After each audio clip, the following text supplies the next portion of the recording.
Jai Hind, I'm Yug Desai, and you are watching the Truth Triumphs. And I'm here with a new interview with Samyak Jain, and which is नमस्कार. on the topic of India's soft power along with Hindutva. So, Samyak Jain is a mechanical engineer and a Netaji activist. Also, he's the founder of several accounts like DG Geek Pro and Miracle Artisans. So, thank you for sparing your time for this interview, sir, and welcome on board. Thank you for having me here. Okay.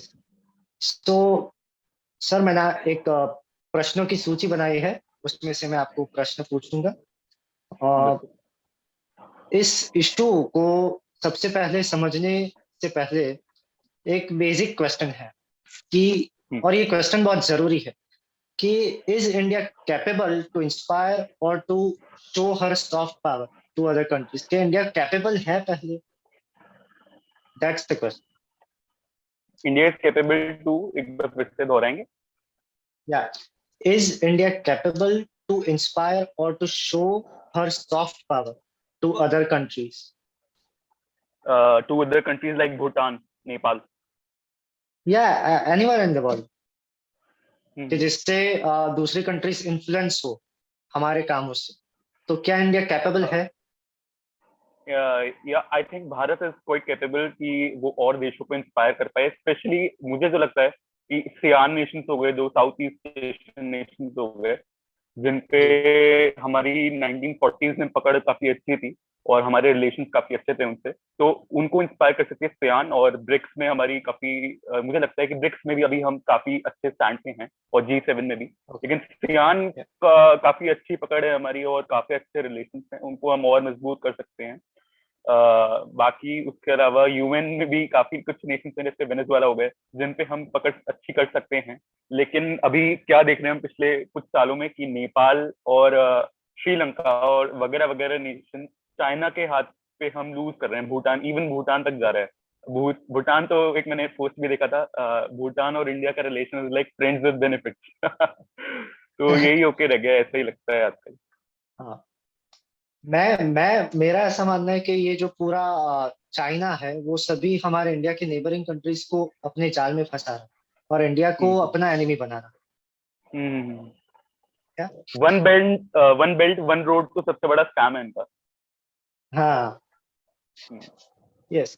So a nice start to the interview. And my second question to you is that Dr. APJ Abdul Kalam, our former president and a great scientist, he stated in his book India 2020 that he wanted to see India a knowledge superpower, and India good in several sectors like technology. So he wanted to see India this in 2020. So my question is that क्या आपको लगता है कि भारत भविष्य में कलाम का सपना पूरा कर सकेगा? और इसके साथ दूसरा प्रश्न है कि और भारत इन चीजों में अपनी सॉफ्ट पावर दिखा पाएगा जो कलाम ने कलाम कही साहब का थी? सपना जो था वो केवल एक बेसिस पे हो सकता है अच्छा, कि हम अपने जो पर कैपिटल रिसर्चर्स पे जो अपना खर्चा कर रहे हैं वो बढ़ाएं. अभी बहुत कम खर्चा हमारा जाता है रिसर्च R&D पे, जिसकी वजह से हमारे जो बेसिक रिसर्चर्स करते हैं, जो IITs में जाके मास्टर्स करते हैं, उसके बाद रिसर्च करने का सोचते भी हैं, तो एक उन्हें धक्का सा लगता है. आप उनका भी देख लो, नाम्बी सर का जो केस हुआ, इतने साल लग गए, जबकि वो इनोसेंट थे, तब भी उन पे पुलिस केसेस चले. तो ऐसी ही चीजें हैं जो एक तो रिसर्चर्स को रुपए नहीं मिलते और दूसरे इनसे केसेस होते हैं. तो यही दो फैक्टर्स हैं जो लगता है मुझे कि कलाम साहब का सपना अभी 10 साल 15 साल और आगे है. और जब तक हमारे बहुत सारी चीजें हो गई कि कास्ट बेस्ड रिजर्वेशन चलते रहेंगे, तब तक ऐसा नहीं हो पाएगा. Correct correct correct. और जो मैंने सॉफ्ट पावर का एक आपको प्रश्न किया कि क्या ये चीजों में इंडिया अपनी सॉफ्ट पावर दिखा पाएगा टेक्नोलॉजी में और नॉलेज सुपर पावर? आप एक चीज देखिए, अभी टैंक सबमरीन हम बिल्कुल भी खुद से नहीं बनाते, जितना मेरी नॉलेज है. जिस दिन इंडिया वॉरशिप, टैंक्स और सबमरीन खुद बनाने लग गया, समझ लीजिए आपके टेक्नोलॉजी में सॉफ्ट पावर्स को ट्रांसफर करना ये भारत कर पाएगा. Okay, nice. Okay, so moving further to the third question. तो मेरा तीसरा प्रश्न आपसे ये है कि आज जर्मनी एक सॉफ्ट पावर सुपर पावर, मतलब ग्लोबली सॉफ्ट पावर इंडेक्स में वो फर्स्ट लीडिंग पोजीशन पे है। और जर्मनी का जो वो अच्छा किस कैटेगरी में है, वो एजुकेशन एंड टेक्नोलॉजी में है। तो what do you think that in which category India is a prosperous soft power in present? कि इंडिया कौन से में, हाँ बोलिए बोलिए। भारत में बोलूंगा टेक्नोलॉजी में एक just like a baby child है। बेबी चाइल्ड नहीं, कुछ अच्छे लेवल पे भी है, कुछ बेबी चाइल्ड लेवल पे भी है। हाँ लेकिन करेक्ट। कल्चरली हमारा भारत बहुत ज्यादा रिच है, और Yeah. उसको एक तरीके से एक्सप्लॉइट गवर्नमेंट ही कर रही है पुराने लॉज के अकॉर्डिंग। जैसे गवर्नमेंट टेम्पल कंट्रोल नहीं छोड़ रही है। हम्म। एजुकेशन में भी इम्प्रूव करना ही है अभी। सुब्रमण्यम करेक्ट। स्वामी काफी कुछ रिट पिटिशन ला रहे हैं, जो हो सकता है फ्यूचर में कर दें बढ़िया चीजें। हाँ। और टेक्नोलॉजी की तो बात मैंने आपको बताई थी, रिसर्च एंड डेवलपमेंट जब तक हम स्ट्रॉन्ग नहीं करेंगे तब तक हम और नेशन के मुकाबले नहीं जा या पाएंगे, और करेक्ट। हमारे बढ़िया बढ़िया लोग बाहर जाते रहेंगे। और डॉक्टर्स की ही मैं एग्जांपल ले लूं, तो डॉक्टर्स का अगर जितना मेरे को याद है, आप देखिए डॉक्टर्स कितने ज्यादा जरूरी होते हैं एक नेशन के लिए। और डॉक्टर्स पे कितने हमले हुए हैं पिछले 1 साल में, या Telangana, correct. Kolkata, Delhi, Agra, Moradabad, you just name it, इतने ज्यादा इंसिडेंट्स हो गए हैं, और अभी आसाम में भी एक्शन कुछ ऐसा हो ही नहीं रहा है खास। आसाम में अभी भी हुआ रिसेंटली recent की हाँ। बात है। Yes correct correct. सो इसके लिए अभी आपने जैसे कि बोला कि गवर्नमेंट टेम्पल्स भी नहीं कर पा रही, और तो हमें क्या करना पड़ेगा उन पर प्रेशर लाने की। We as an individual must form groups and must start Twitter campaigns, because वहीं पे हम लोग अभी तक अपनी वॉइस रीच आउट कर सकते हैं। या फिर आप अपने बेसिकली एमपीज को जाके लेटर लिखिए, या फिर एमपीज को लेटर या पोस्ट करिए कि साहब ये हमारी ये डिमांड है, हमारे कलेक्टिव ग्रुप है ये ऐसे, और हम चाहते हैं कि आप इसे पार्लियामेंट में रेज करें। एक्चुअली वो रेज करते भी हैं ऐसे ही, 0 आवर में जो क्वेश्चन रेज होते हैं पार्लियामेंट, लोकसभा, राज्यसभा में, तो वो ऐसे ही रेज होते हैं कि हमारी आवाज उन तक पहुंचती है और वो पार्लियामेंट में उसे रेज करते हैं। तो definitely it will be reached out. And I will like two point out this one thing from या जैन समाज। मैं जैन हूँ, क्योंकि एक अनूप मंडल करके या ऑर्गेनाइजेशन है, वो भी कुछ काफी सालों से जैन समाज को बदनाम कर रही है और जैन साधुओं पे हमले तक करवा रही है। जो रास्तों में वो ट्रैवल करते हैं तो उनकी डेथ तक करवा देती है, कार एक्सीडेंट्स वगैरह से। तो उसकी अभी शायद मैंने रिसेंटली सुना था कि पार्लियामेंट में वॉइस आउट हुआ था हमारा ये मुद्दा। अच्छा ओके। तो और मुझे तो लगता है कि हमें सनातनी कल्चर जो है वो दुनिया में स्प्रेड करना चाहिए, और वो एक फ्यूचर में ज्यादा अच्छा सॉफ्ट पावर बन पाएगा। इंडिया विल बी बिल्कुल नाइस इन बिल्कुल। दिस कैटेगरी या बिकॉज क्योंकि सनातनी culture has Sanatan, so much things. Yes yes, it's या लाइक सॉल्यूशन एवरीथिंग। कहते हैं ना, Hindutva is a way of living, शायद ऐसा कहा जाता है। या तो वही चीज है इसके ऊपर कि आप अगर हमारा धर्म समझेंगे तो आप समझ जाएंगे। अभी रिसेंटली तुम्हारे आपके उससे ही पता लगा था कि क्या कहते हैं, न्यूटन के लॉज एक्चुअली यूनिवर्सिटी ने एक्सेप्ट किया है कि न्यूटन के लॉज एक हमारे गुरु ने ही लिखे थे, जो हाँ न्यूटन ने चुराए थे। आचार्य कनाडा, उन्होंने उनमें से कॉपी किया था, ऐसी बात आई है। हाँ। इनफैक्ट हाँ I would like to just एक मैं बताना चाहूंगा कि मैं आजकल भगवत गीता तो वैसे मैं प्रतिदिन पढ़ता ही हूँ, लेकिन मैंने एक ओके। गीता क्वेस्ट करके नाम है, GITAQUES, इंस्टाग्राम पे। आप इसके ओके। जाके बायो में रजिस्टर कर सकते हैं, free Bhagavad Gita for all. और ये IIT ने शुरू करा है, काफी अच्छा इनिशिएटिव है।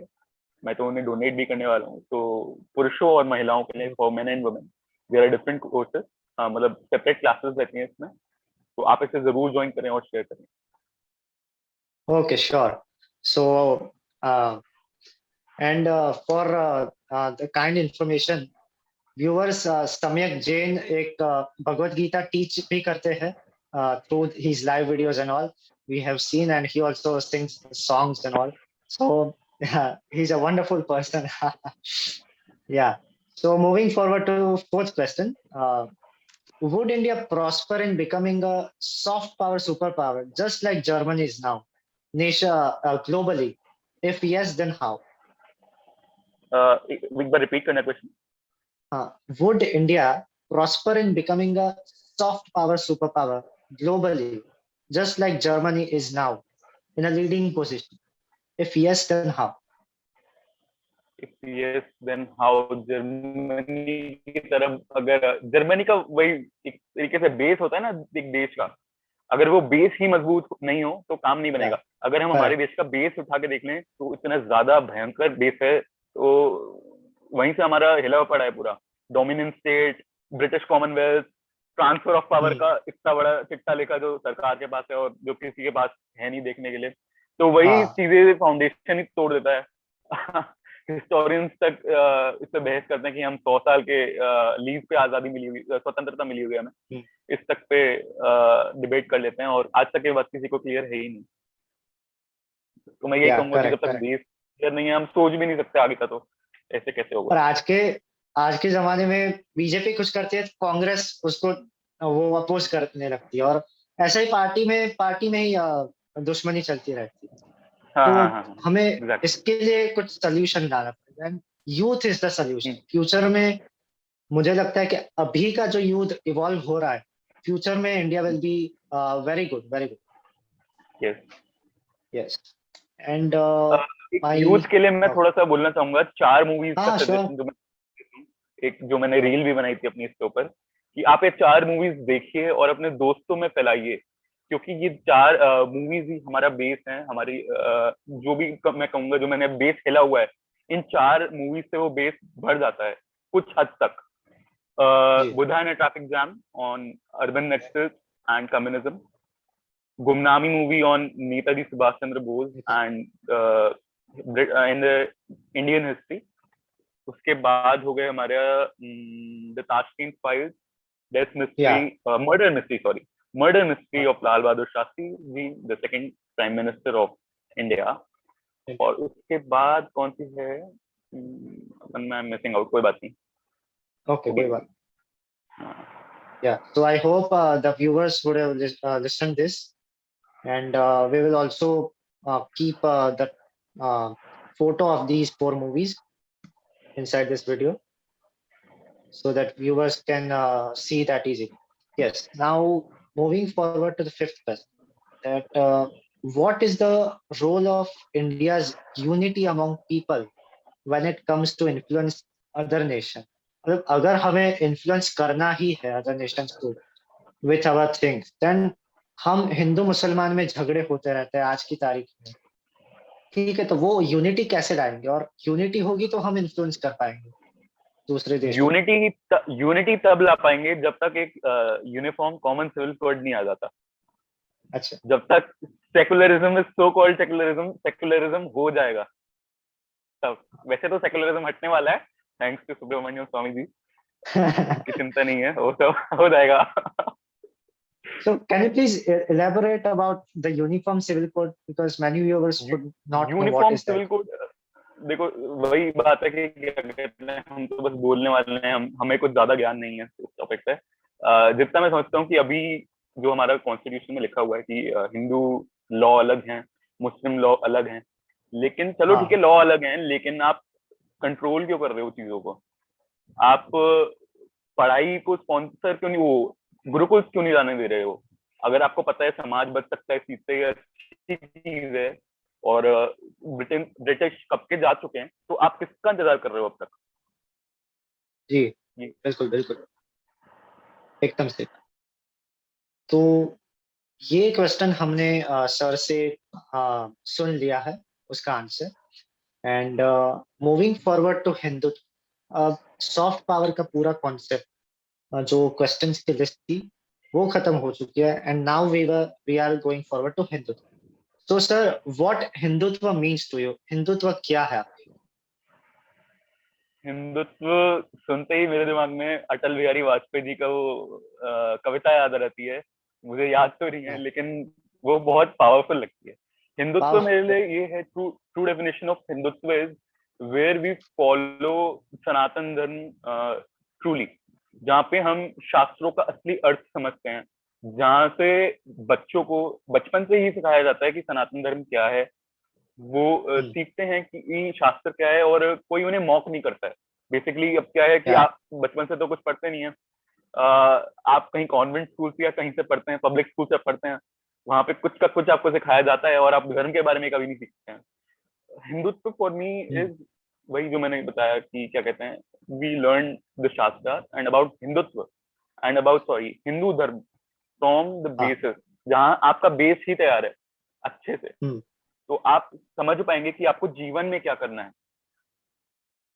जी, बिल्कुल बिल्कुल। आज काफी सारे यूथ्स को ये नहीं पता, हिंदुत्व की डेफिनेशन नहीं पता और मॉक करने चले आते हैं हिंदुत्व। और हम्म। इसी के रिलेटेड हमारा लास्ट क्वेश्चन है इस इंटरव्यू का। What is your reply to the people who say or believe that, I quote, what do people get in just ranking bell in mandir, and the people who mock hindus from going into mandir, and क्या मिल जाता है ऐसा बोलते हैं लोग। and yes, the question is continued. Some people also mock hindus who say that Gaumutra is useful in boosting up your human's immunity. So what is your reply to them? सबसे पहले मैं बोलूंगा, काफी लोग ऐसे एथिस्ट होते हैं, तो हाँ, उनसे बोलो यार तू एक्सरे में मानते है, जैसे डॉक्टर एक्सरे करता है तो भाई वो भी तो नहीं दिखती। दो काफी लोग हाँ, कहते हैं कि भाई भगवान तो दिखते नहीं है, तुम क्यों मानते हो? भैया एक्सरे भी नहीं हम्म, दिखती है तो एक्सरे में आप मानते हो? ये सीधा ब्लेटेंट रिप्लाई मुझे बेस्ट लगता है ये, अभी रिसेंटली सीखा है मैंने। हम्म, और बहुत कुछ है आपका। और क्या कहते हैं, विनोद अन्ना की जो वीडियो थी द स्ट्रिंग रिव्यूज में, वो जो जिसमें हिंदुत्व के बारे में बोला था और पूरा मंदिरों के बारे में एक्सप्लेन करता, साइंस बिहाइंड हाँ, टेम्पल वर्शिप, या साइंस, वो जरूर देखो। वो क्लियर कट रिप्लाई है इसको कि कैसे साउंड क्या रेवेबरेट, या हाँ रेवेबरेट ही बोलेंगे सर, रेवेबरेट होती है शिवलिंग से, जैसे आप मंत्र उच्चारण करते हैं, और वो कैसे या, आपके वेरियस काइंड ऑफ डिजीजेस को ट्रीट करती है। ये बेस्ट रिप्लाई है। और गौमूत्र के लिए मैं बोलूंगा कि ये आपका पर्सनल बिलीफ हो सकता है, हाँ इस पे कुछ स्टडीज की गई हैं। अब कुछ so called fact checkers and Germany वाले भैया जी, हाँ, जिनको रुपए मिलते हैं आपटार्ड से, अब वो बोलते रहेंगे हाँ, कि मेरा मूत्र पी लो। सो सिली यार, अपना मूत्र कौन पीता है? अब वो बात अलग है, अगर आप मोरार जी हैं तो वो तो कुछ हाँ, अलग ही फूकते थे और उन्होंने मरवा दिए थे हमारे एजेंट, तो उनका तो अलग ही कहना है। या, so viewers, you heard the reply of Samyak Jain. मैं भी इसका एक पार्ट था, मैं भी पहले एथीस्ट ही था, मतलब पहले। फिर मैंने जब से, मतलब मैं भी वैसे ही सोचता था कि मंदिर में जाके क्या मिलता है लोगों को, और पैसे चढ़ा के और वो। फिर मैंने ये स्टिंग का वीडियो देखा विनोद अन्ना का, और पूरा साइंस ऑब्जर्व किया कि क्या क्या उसमें दिखाया है। और वो जो आपने साउंड की बात करी, उसमें पॉजिटिव वाइब्स आते हैं ह्यूमन ब्रेन में, तो उससे पॉजिटिविटी मिलती है, तो वही था। और now I am good, now I am understanding the concept of Hinduism. So we just wanted to know from you that what is the concept of Hinduism, and you replied to us, and you also replied on this thing, okay, I remember the fourth Gaumutra. Movie, it's Shaurya. Shaurya, Sorry? The fourth movie is Shaurya, Okay, Shaurya. So the starring fourth movie is starring Shaurya. के Menon. Okay, yeah. Yeah, इन सब के so links हैं this मेरे is pass, the end of मैं our. चाहूँ।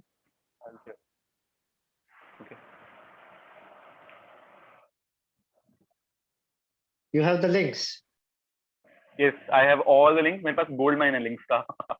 नेताजी सुभाष चंद्र बोस के ऊपर सारी Okay, बुक्स हैं, जितनी मेजर बुक्स हैं, I share all of them. yeah. Okay, okay, okay. That's so kind. Okay, now the questions are ended, and the conclusion is that we got to know many things from you, and about the soft power of India and how India will evolve in future as a soft power. Will India become a soft power superpower? And क्या India APJ Abdul Kalam का सपना पूरा कर पाएगा? We all got to know from you, and I hope the viewers are satisfied of एक this चीज मैं interview. और ऐड करना चाहूंगा हाँ, कोई हिंदुत्व बात के बारे नहीं। में। कि काफी यूथ मेरे सामने, एक साल पहले मेरे जानने में एक नोन सर्कल में एक था, उसने अपना कोई पेज भी बनाया था, तो उसने डाला था कि अगर जो लोग हिंदू राष्ट्र की बात करते हैं, और अगर एपीजे अब्दुल कलाम सर ही ना होते तो कैसे चाइना को आंख दिखाते। तो उसको मैंने एक रिप्लाई भी डाला था, और उसका बेस्ट रिप्लाई मेरे को बाला साहब ठाकरे की याद आ जाती है, जो उन्होंने उसमें दिया था, क्या कहते हैं, आपकी अदालत में, हाँ कि उनसे किसी ने पूछा था कि मुसलमान और क्रिश्चियंस रह सकते हैं क्या हिंदू राष्ट्र में। वो कहते हैं सब रह सकते हैं, बिल्कुल रह सकते हैं, और लेकिन माइनॉरिटी वाला डेफिनेशन हट जाएगा हिंदू राष्ट्र से, जो सो कॉल्ड हमारे नेशन में अभी है और बाकियों में भी है। किसी को, हाँ। सबको सेम माना जाएगा। ये आप देख सकते हैं आपकी अदालत में। तो ये आपने जो रिप्लाई दिया, मैं कहना चाहूंगा कि कोई मुसलमान और कोई सोचता है कि भाई अगर हिंदू राष्ट्र आ जाएगा इंडिया में तो हमें आजादी नहीं मिलेगी, मुसलमानों को, क्रिश्चियन को, ऐसे सब सोचते हैं। तो ये आपने अच्छा किया बोल के, तो द एक और पीपल भी है कि अंडरस्टैंड। हिंदू राष्ट्र एक्चुअली है, लेकिन अभी हाँ ऑफिशियली पेपर पे साइन नहीं है, अनऑफिशियली हिंदू राष्ट्र ही है। हाँ। ये भी एक वर्जन है, लेकिन हम धीरे धीरे खोते जा रहे हैं, अब जैसे जैसे लोगों की आंखें खुलेंगी बस पे डिपेंड करता है। या correct. So thank you for joining with us, and viewers, we will be coming with new interviews. They are all lined up, and thank you, Samyuk sir. Thank you for sparing your नमस्कार। time. Okay, thank you. Bye.